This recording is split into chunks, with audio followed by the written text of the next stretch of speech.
Hello and welcome. And thanks for joining us again today. This is your host, Brother T. Glad to be back with you. Absolutely, for another inspirational message here on True Thought Spiritual Community. Today, we're going to be talking about surrender. Before we begin, let's join together for a brief moment of silence. Let's take a good deep breath.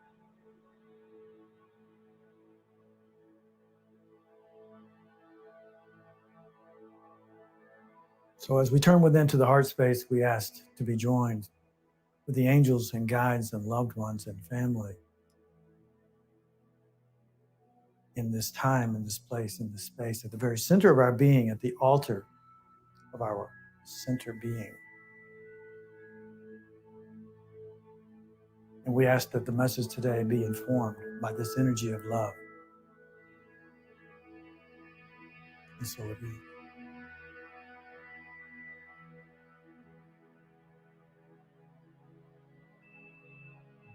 Okay, so we're going to just jump right in.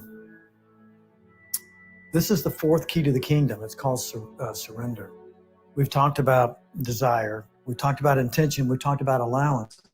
And today we're going to talk about surrender. But these four keys to the kingdom actually align with the levels of consciousness that we've been talking about as well.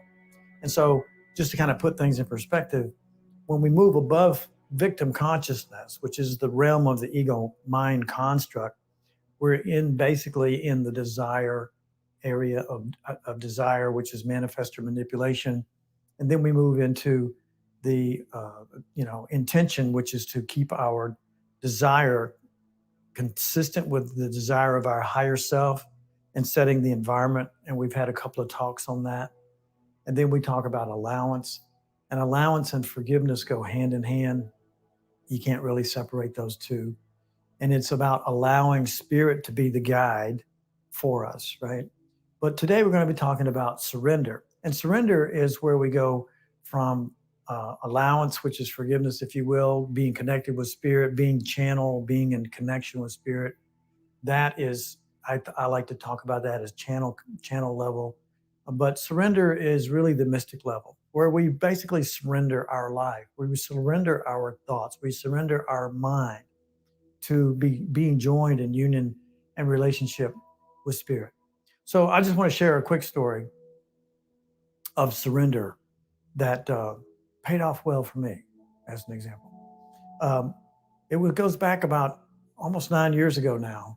I had been, single for a while and was kind of looking for a relationship, and had tried Match.com and had dated a few women, and I didn't have any trouble making connection with them. But what I realized was that they were starting to have deep feelings for me, and I wasn't able to reciprocate it. And when I would have conversation with them about this language, about this journey, about this spiritual path, that would really throw them under the bus. And they were like, "Oh, you're a nice guy, Tony, but I just can't, I can't handle your spiritual journey. I can't relate to what you're speaking, what you're talking about." And a few of them I found were becoming overly attracted or invested in a relationship that we weren't connecting spiritually. So I wasn't ready to make a connection um, in a lasting relationship, because I wanted my relationship to be a holy relationship. I wanted my relationship with someone to be spiritual. And so I remember sitting on my patio, or actually standing on my patio late one evening, and I decided to just surrender to spirit and say, okay, I get it.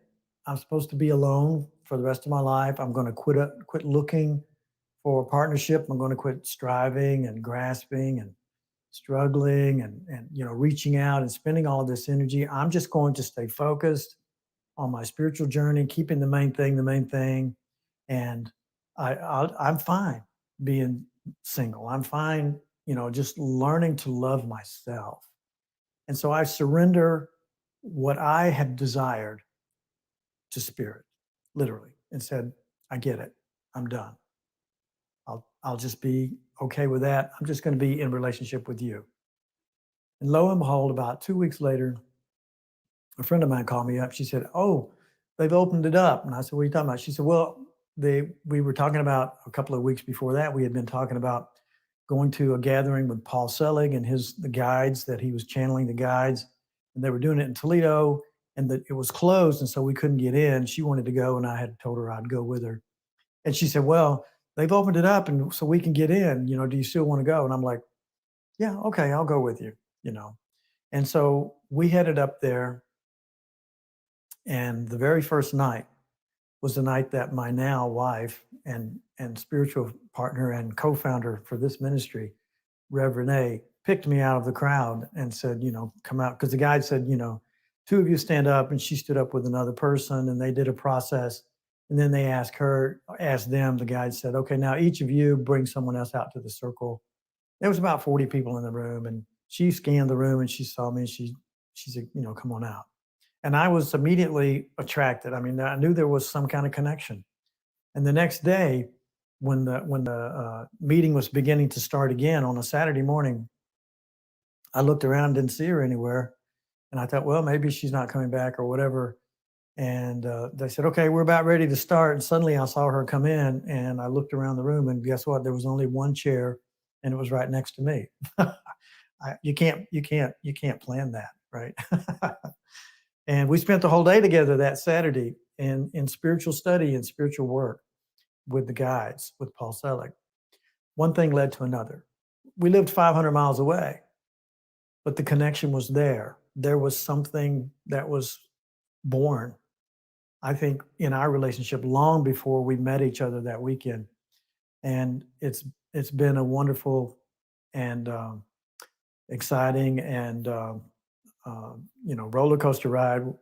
In our relationship, we've gone through lots of trials and tribulations because that's what we are here for, is to find out what are the obstacles to the awareness of the presence of love, really.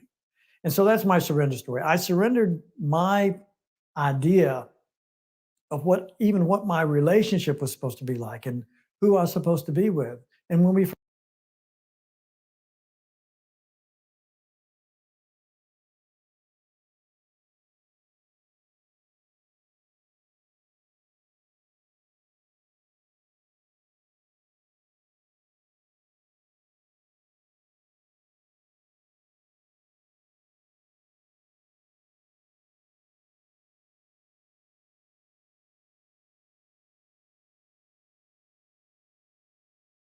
first got together, I told her and I asked her, I said, can we begin our relationship as a holy relationship? And I explained to her what a holy relationship is. And a holy relationship really is based on surrender as well, because a holy relationship is based on going to God first. It's not really complicated. We can make it complicated, but this teaching comes through from Jesus through A Course in Miracles. And it's really about going to God before we respond. Now, if we're reacting, we're acting once again. Okay, so I like to say that reacting is reacting out of the ego mind, and responding is acting out of or responding is joining with the higher self first and asking that inner self. So we would do that simple act like we began today by just turning within and take a good deep breath. And it doesn't take but a second to just turn within and just say, what's the truth here? How can I be a loving person? How can I respond in this situation? In every situation, with everyone, especially those that are closest to us. And it's really that simple. And it can be an amazing experience to practice that on a regular daily basis. But surrendering is really ultimately surrendering to love. As the Course in Miracles says, the objective of the Course and the curriculum is removing the obstacles to the awareness of the presence of love. And so I want to share something with you today that's just coming to me in this moment. Where is love? It's wherever you are. How do I know that? Because you are the presence of love. I am the presence of love. See, the obstacles to the awareness of the presence of love is the thinking mind, the small ego self that's telling us constantly that we're not worthy, we're not good enough, we've got this problem, we got that problem, we need to fix this, we need to fix that, we should do this, we shouldn't do that. This whole list of thinking, judgment after judgment after judgment. And then more judgment on top of that. But the true self, the higher self, is ready to be expressed through us in field and form. We're not bodies, not really. We're animating the body, and we've chosen to even do that. But the point I want to make here is that the awareness of the presence of love would be the awareness of ourself, our true self. So our journey of awakening is a return to self-love. And once we become aware of ourself, we allow that self to be the thoughts that we express, to be how we express. And when we do that, we've removed those obstacles. The obstacles to the awareness of self would be the obstacles to the awareness of love, the presence of love, because you and I are the presence of love everywhere and every when in truth, as God has created us to be. It becomes then the awareness of what God has created us to be in spirit, not in form. We created what we are in form, or we can say even the ego construct, the ego mind has created what we are in form. But in truth, we are not that. We are as God created us to be. God is not as we've created her to be or him to be in our own image. We're created in God's image, and God is love. God is spirit, formless and beautiful and perfect and infinite and indescribable and a mystery that we would continue and will continue to begin to understand and get closer to. And in each experience of understanding and knowing that self, because we are moving from two-ness to oneness, from two-ness and separation to oneness and wholeness. And as we do that through our spiritual work, we start to experience something called bliss. And it becomes more and more and more a part of our everyday experience. So how do we do this? Well, we've talked about the levels of consciousness, and now we know about the keys to the kingdom. But what we need to do and can do and have the availability to do, and I shouldn't say need to do, because we need do nothing, because Spirit actually is working with us right now to make these things happen for us when we're ready, when our mind is open, when we least expect it. But we need to help ourselves, and I think it's important to do that by studying and making devotion to spiritual work, because then we begin to reprogram our conditioned responses, reactions, I should say, so that we can respond with spirit instead of reacting separately through the ego construct, through the ego mind, the separated self that's always responding, reacting in fear. And then we can join with spirit and respond with love. And so that's our real objective and real goal. We can do that through working with spiritual community, like True Thought Spiritual Community. We can do that through self-study and self-devotion. We can do that through simple prayer and meditation. And as we study prayer and as we study the levels of consciousness, we begin to see that our prayers change. We begin to see that we can surrender more and more of what we believe that how things should be, even in our spiritual journey. And we surrender really our thinking beliefs. We surrender our thoughts of the small construct of what we believe this journey is even about. Every day, we can literally follow our heart's desire, the true self desire, which is to awaken. It's not that complicated, right? It's really to awaken to our true self. We can create the environment where we have the intention can be lived out and supported daily to achieve that desire of awakened mind.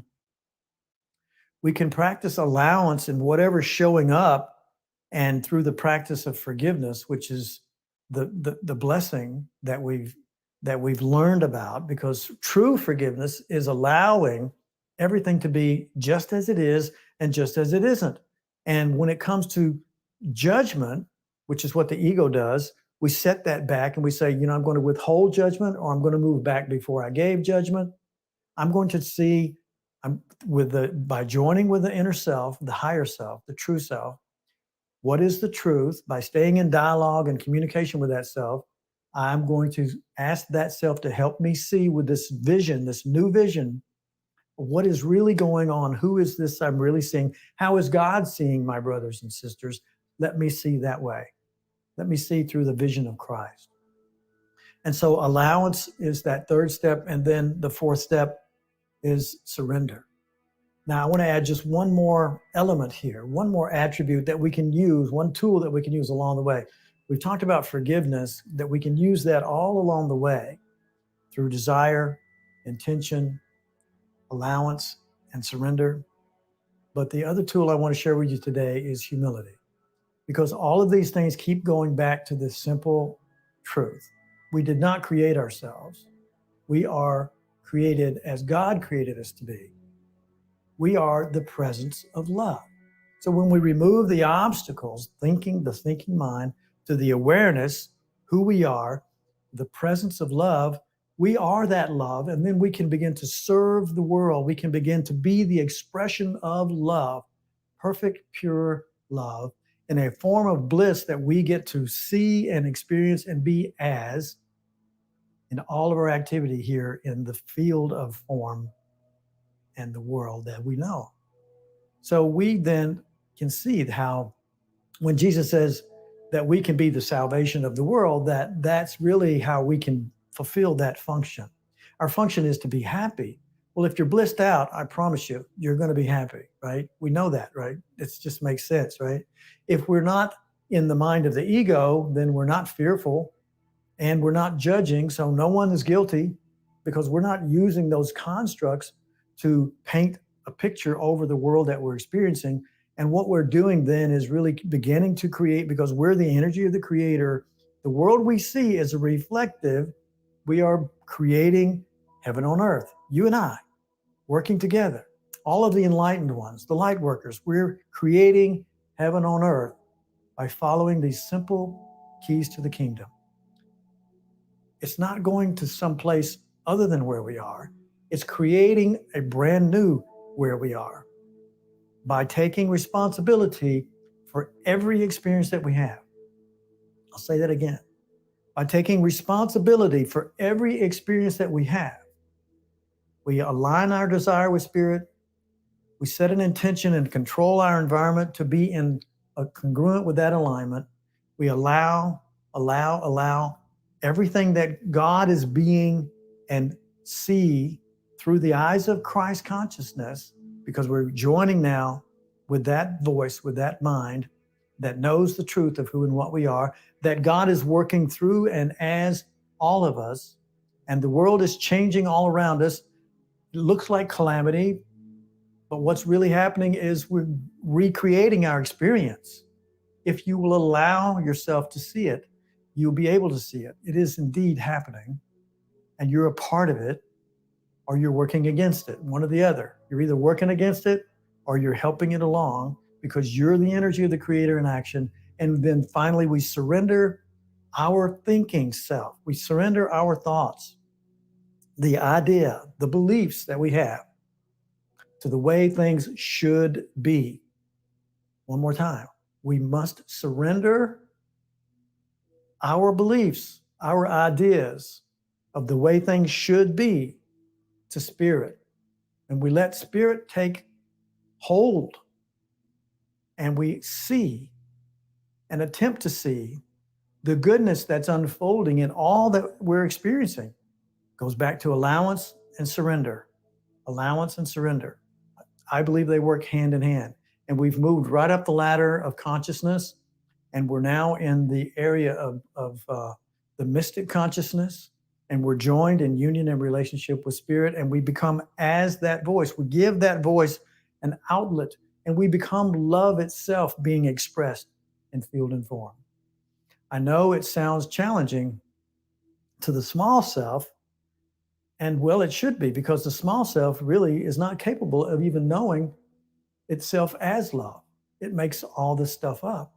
But when you're joined with that true self, You're in a place of knowing, and you're then in a place of activity, even more activity, taking even more responsibility in the world of field and form, and blessing the world with your love, with your activity, and with your actions, and your embrace of love. Challenging? We'll see, right?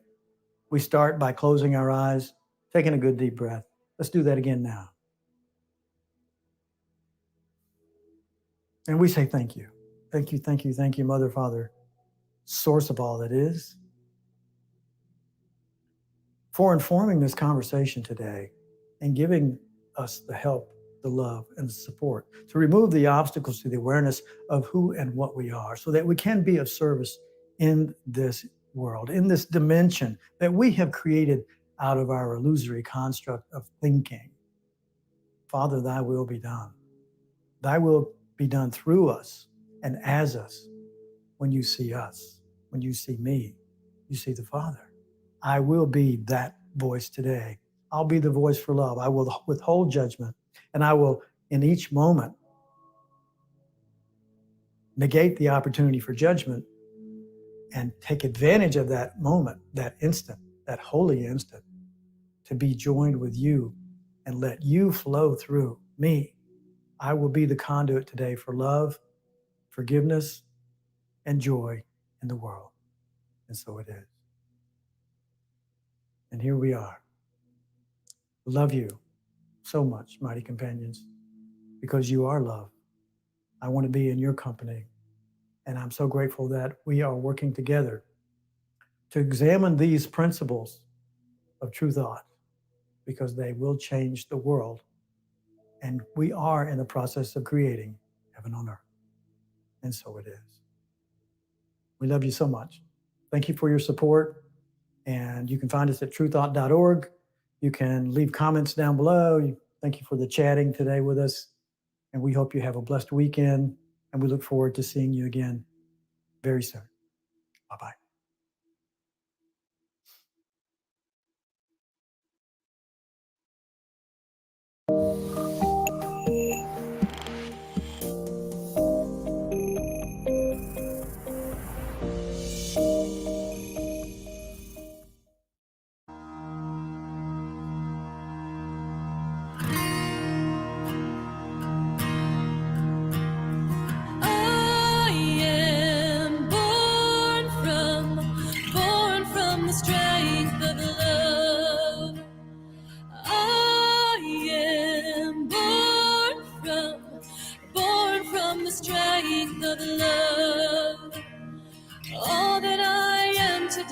All that I bring today, I know that it's enough.